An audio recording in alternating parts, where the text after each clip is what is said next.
जय हिंद दोस्तों, आपका फिर से स्वागत है हमारे पीवी एकेडमी चैनल पे। तो आज हम संविधान के बारे में बात करेंगे। संविधान, जैसा कि इसके नाम से पता चलता है, संविधान सम प्लस विधान मतलब सभी के लिए एक ही कानून। तो इसमें आपको पता होगा कि 12 अनुसूची हैं, 22 भाग हैं और 395 आर्टिकल यानी कि अनुच्छेद हैं। पर कुछ लोगों को लगता है कि अनुच्छेद बढ़ गए हैं, 428 अनुच्छेद हो गए हैं, पर मैं आपको बताना चाहूंगा कि अनुच्छेद बढ़े नहीं हैं। ये जितने भी आर्टिकल मूलभूत से जितने अनुच्छेद है ना, मूलभूत से वो 395 है। बस इनमें ए बी सी डी करके इनको बढ़ाया गया।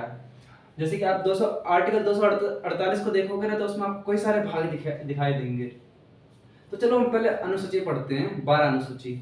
तो पहली अनुसूची है संघ राज्य क्षेत्र।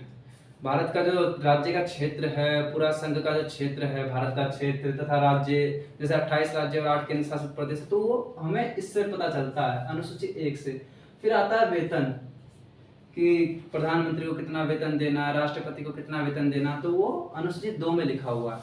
जैसे कि आपको पता होगा, राष्ट्रपति को जो वेतन मिलता है ना, वो मिलता है संचित निधि से, संचित कोष से। तो जिस आदमी को संचित कोष से वेतन मिलता है ना, आपातकालीन स्थिति में भी, इमरजेंसी लागू होने पर भी उनके वेतन में कोई कटौती नहीं की जाती है। फिर आता है शपथ। आपने देखा होगा, मुख्यमंत्री शपथ लेता है, राष्ट्रपति शपथ लेता है, या फिर आपने स्पीकर को शपथ लेते हुए देखा होगा। तो वो आपने देखा होगा कि शपथ कैसे लेते हैं, वो इसी अनुसूची में लिखा होता है कि कौन शपथ लेगा और कौन उसको दिलवाएगा शपथ को। फिर आती है राज्यसभा की सीटें। राज्यसभा की जो सीटें हैं उसमें मतलब कितना विभाजन कर रखा है। जैसे कि 200 पूरी 250 सीटें हैं, तो उसमें से 238 सीटों पे चुनाव होता है, और जो 12 सीट होती हैं वो मनोनीत होती है और राष्ट्रपति चुनता है। अब कोई अगर साहित्य में अच्छा है, विज्ञान में अच्छा है, कला में अच्छा, तो वो राष्ट्रपति उन्हें चुनते हैं। जैसे कि अभी एक मोतीलाल नेहरू कॉलेज के जो प्रोफेसर हैं, मोतीलाल नेहरू जो कॉलेज है, उनके जो प्रधानाचार्य है ना, प्रिंसिपल, वो भी संसद के एक सदस्य हैं। तो मैं आपको बताता हूँ। फिर जो ये है अनुसूचित 5, इसमें SC ST जो अनुसूचित जनजाति और अनुसूचित जनजाति होते हैं, उनके लिए कुछ विशेष प्रावधान दे रखे हैं। फिर पूर्वोत्तर राज्य, अनुसूचित 6 में पूर्वोत्तर राज्य के बारे में है। पूर्वोत्तर राज्य में बेसिकली 4 राज्यों के ज्यादा उपबंध दे रखे हैं, असम, त्रिपुरा, मेघालय, मिजोरम। फिर आता है अनुसूची 7, शक्तियों का विभाजन।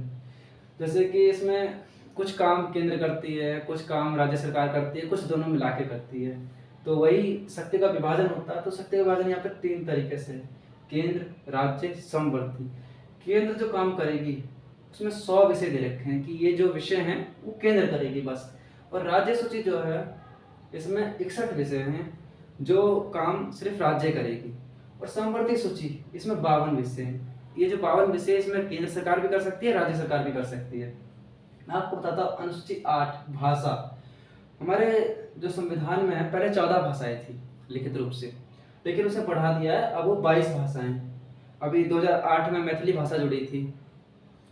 और ये जो है भूमि सुधार, 1951 में जब पहला संशोधन हुआ था संविधान में, उस समय भूमि सुधार जो अनुसूची जोड़ी गई थी।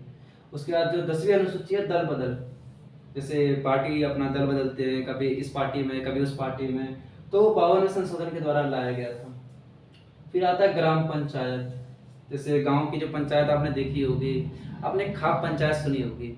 आपको कभी कभी कंफ्यूजन भी होता होगा कि ग्राम पंचायत और खाप पंचायत क्या है। पर जो ग्राम पंचायत है एक राजनीतिक ढांचा है, और जो खाप पंचायत है वो सामाजिक ढांचा है, उसे समाज बनाता है।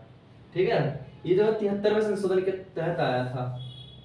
फिर है नगर पालिका। नगर पालिका बेसिकली शहरों में होती है, जैसे कि दिल्ली शहर है, कोई बड़े बड़े जो शहर होते हैं उनमें नगर पालिका होती है। और ये आया था 74वें संशोधन में। नगर पालिका में जैसे होता है पार्षद होता है, और जो ग्राम पंचायत होता है उसमें सरपंच होता है। तो जैसा मुझे लगता है आपको ये 12 की 12 अनुसूची अच्छे से आ गई होगी, याद भी हो गई होगी अब तक, तो जितना मैंने आपको अच्छे से समझाया है।